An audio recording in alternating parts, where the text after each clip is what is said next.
I need to do some maintenance on my hellcat, but instead of just relying on jack stands, I ended up building these wheel crips. Last night I went to Home Depot to pick up some 2x4s and a saw for this project. I already had a pair of these 3-ton jack stands with the circular pad, and I just went ahead and bought another so I can have 4 in total. I know what you might be thinking, why don't you just leave Ruby on the jack stands? Well, to be honest with you, I'm not gonna trust that completely with my life. So I figured that the safest bet is to build the wheel crips so that way everything is completely stabilized and I don't have to rely on something. And what if it falls on me? What if it falls just in general? So I figured to avoid all that, it'd just be best to build the wheel crips, but also I can use them for my other cars.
For these top 2, I have a plan.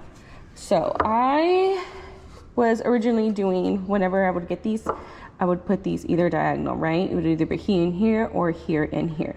But since this is the top one, I wanted to make it look a little bit nicer.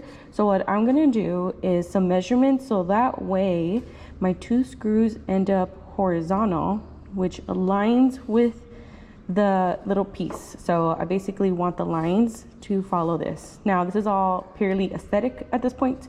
I just think that that would look nicer rather than having 2 here and 2 here. So I'm just gonna measure that out. Eyeball halfways. There, that looks like half. Then we're gonna take a triangle and do a straight line that way. Measure another line, make sure it's straight. There we go, we got our half. Now, what we're gonna need to do is turn it the other way. Okay, now we basically want to find the halfway point of this, right? Now, the reason why we're doing that is because we need to get it in half. So if like I eyeball that, here's half here, and then half of that is probably somewhere right here, and then half of that is somewhere about right there. Now, those are going to be our new lines. Draw a line there, and draw our line here. Same thing on this side. So basically we're gonna, you see how we have a knot there? We might have to put that a little bit lower than that, but again, it's just eyeballing. Now go back over here. We say that's half. We say this is about half of that, and then half of that, something like that. Now measure that out. Somewhere, something like that. All right, now basically we're going to use the template on this one too. And again, oh no, do not move, please do not move. And this is going to stay right there. So basically we're going to make our holes here and here, here and here. You can totally spend more time on these, but I figured since this is just like a first project, doesn't need to be 100% perfect.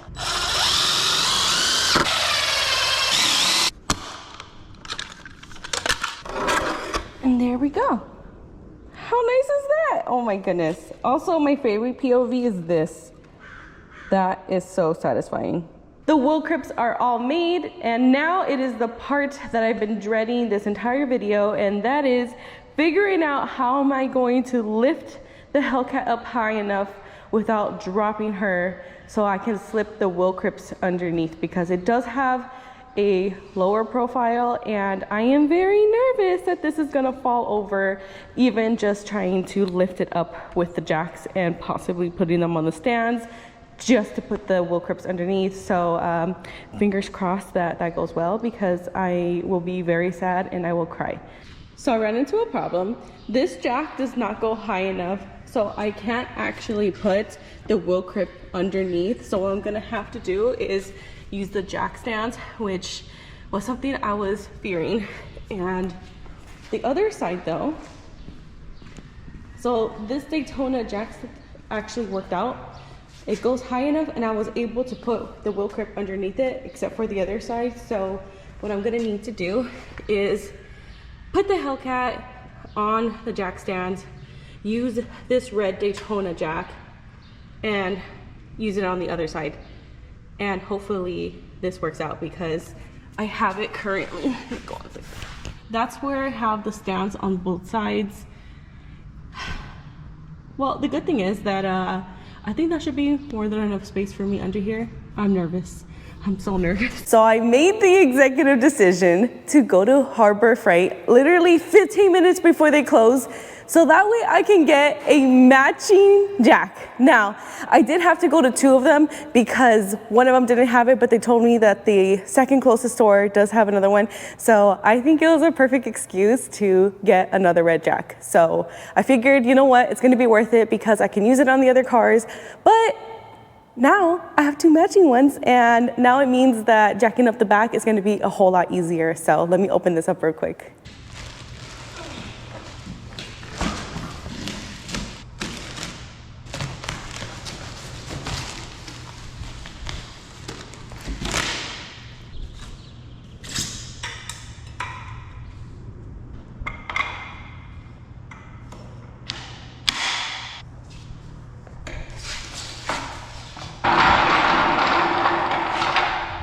Now I have the matching pairs, and honestly what makes it even better is the fact that they match Ruby so well.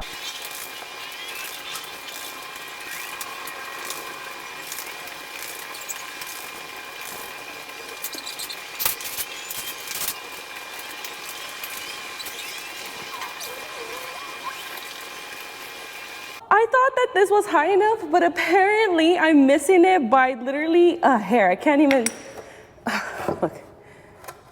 look, just by a hair. Now, the difference is though, you see where I ended up jacking it up from, that little point right there? Well, when I did the front, I actually was using this pad underneath it. Now, tell me why, or call me crazy, I should say, but I feel like this is just the amount that I need to lift this up high enough. So what I'm gonna need to do is put it back down on these little wood blocks that I had initially, lower the hellcat back down, use these pads just to give me enough clearance. Now keep in mind that this is where the car is gonna sit, so technically I'm gaining this much space on the jacks, but I have the issue on both sides. But I also wanted to show you just how high the hellcat is right now off the ground, and I feel so uneasy. So let me lower it real quick and start jacking it up using those little pads. I don't know if I'm sweaty because I'm nervous or I'm sweaty because it's stressing me out.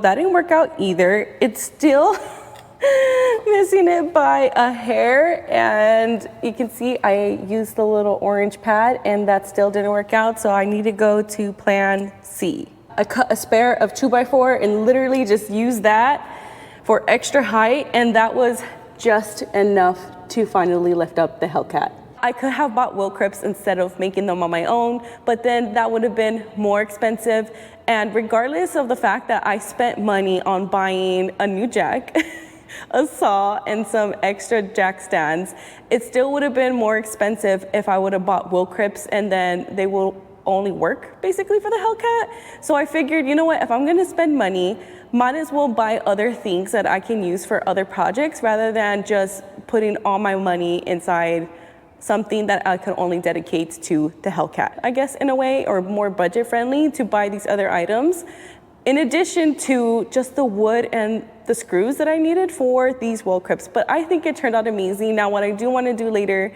is maybe stain them or just give them a quick spray and paint them black just so they don't look bare. Regardless of what car you have, I think wheel clips are going to be perfect in your garage because it means that you have a more stable car to do maintenance underneath. But that's it for today's video. Thank you so much for watching. Please like and subscribe so you can follow my shop journey, and I'll see you in the next one. Drive safe.